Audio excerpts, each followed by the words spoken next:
Assalamualaikum warahmatullahi wabarakatuh. Eh, Sebelumnya perkenalkan, nama saya Nur Aziza dengan NIM C1C020036.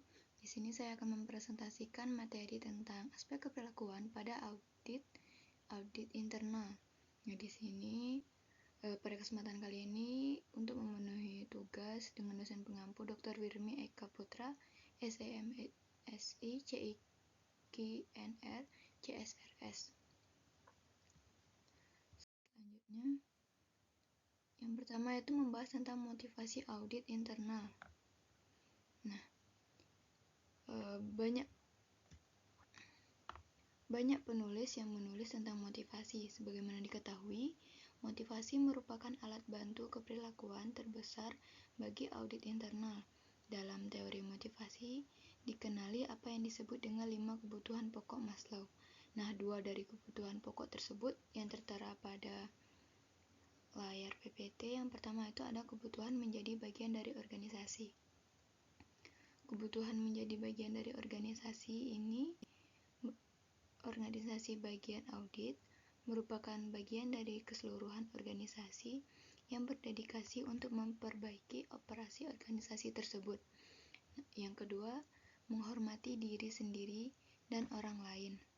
Kebutuhan akan rasa hormat ini dapat dikaitkan dengan keyakinan pihak yang diaudit untuk bertindak langsung dalam kerjasama dengan staf audit untuk mengidentifikasikan bidang-bidang yang bermasalah, membantu dalam investigasi terhadap kinerja, serta mengembangkan tindakan-tindakan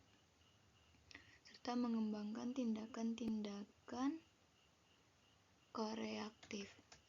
Selanjutnya, itu ada hubungan dengan gaya manajemen. Nah, terdapat 4 gaya manajemen kepemimpinan secara umum, meliputi yang pertama itu gaya mengarahkan. Nah, gaya mengarahkan berarti pemimpin memberikan instruksi spesifik dan mengawasi penyelesaian pekerjaan atau tugas dari dekat. Yang kedua itu ada gaya melatih.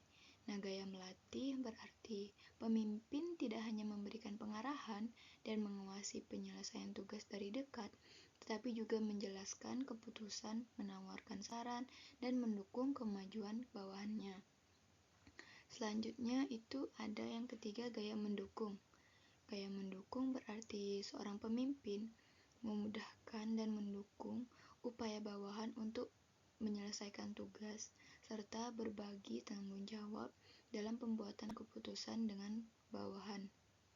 Yang keempat itu ada gaya mendelegasikan. Nah, gaya mendelegasikan berarti pemimpin menyerahkan tanggung jawab pembuatan keputusan dan pemecahan masalah kepada bawahan secara relatif utuh. Masing-masing gaya manajemen tersebut mempunyai perbedaan yang luas dan semuanya mencerminkan filosofi serta pendekatan manajemen terhadap para manajer. Selanjutnya, perubahan manajemen, di mana auditor internal seharusnya mencoba untuk bertindak sebagai seorang penasihat dan bukan sebagai seorang pengambil kebijakan.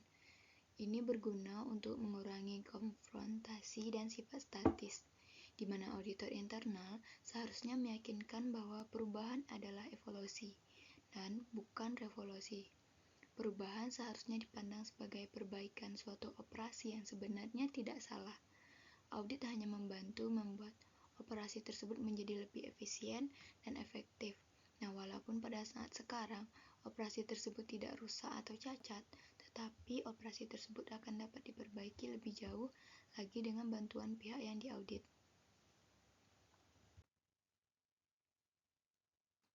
Selanjutnya, pengelolaan konflik. Dalam hal perubahan, konflik adalah suatu karakteristik yang kerap kali terjadi pada proses audit. Menurut Chambers et al. Pada tahun 1987. Nah, konflik ini seringkali membantu pencapaian tujuan audit, tetapi jika tidak ditangani lebih awal, maka konflik akan menjadi lebih tajam dan luas. Konflik dapat terjadi dalam hal yang pertama itu ada lingkup, seperti terhadap manajemen. Yang kedua ada tujuan, sebagaimana terhadap auditor eksternal. Yang ketiga, tanggung jawab seperti layanan manajemen. Yang keempat, nilai-nilai yaitu dominasi atau persepsi terhadap peran audit dari kacamata pihak yang diaudit. Selanjutnya ada masalah hubungan. Brink dan Witt pada tahun 1982 mempunyai daftar konsep yang akan membantu untuk memperlakukan orang dengan lebih baik. Nah, konsep-konsep tersebut merupakan perilaku langsung dan kemungkinan dapat dimanfaatkan untuk semua hubungan singkat perusahaan.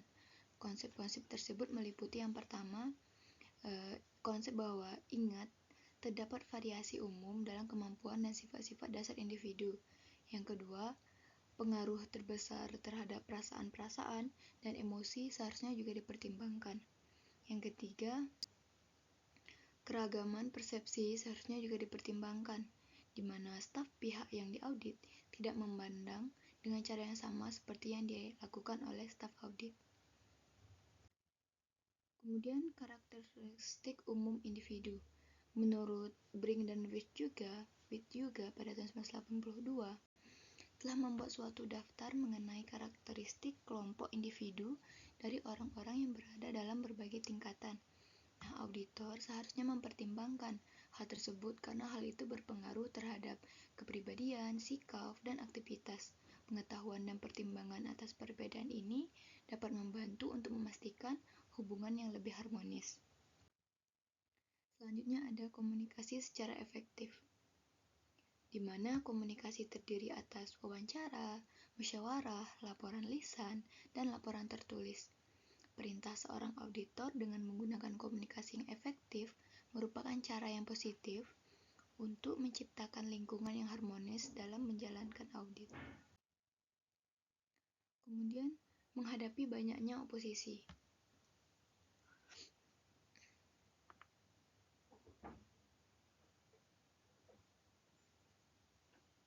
Dalam menghadapi banyaknya oposisi, berbeda dengan penjelasan sebelumnya, di mana auditor harus menghadapi banyaknya oposisi. Yang pertama itu suatu indikasi yang menunjukkan kurang pentingnya audit. Manajemen puncak dari pihak yang diaudit menolak untuk berpartisipasi dalam pertemuan untuk mempertimbangkan isi laporan. Yang kedua, pihak yang diaudit bertindak dalam suatu gaya konfrontasional, misalnya saja catatan-catatan yang tidak tersedia. Kemudian yang ketiga, pihak yang diaudit menolak untuk mengambil berbagai tindakan selama atau setelah audit, dan operasi terus dijalankan seperti sebelumnya. Baik, itulah presentasi dari saya. Terima kasih.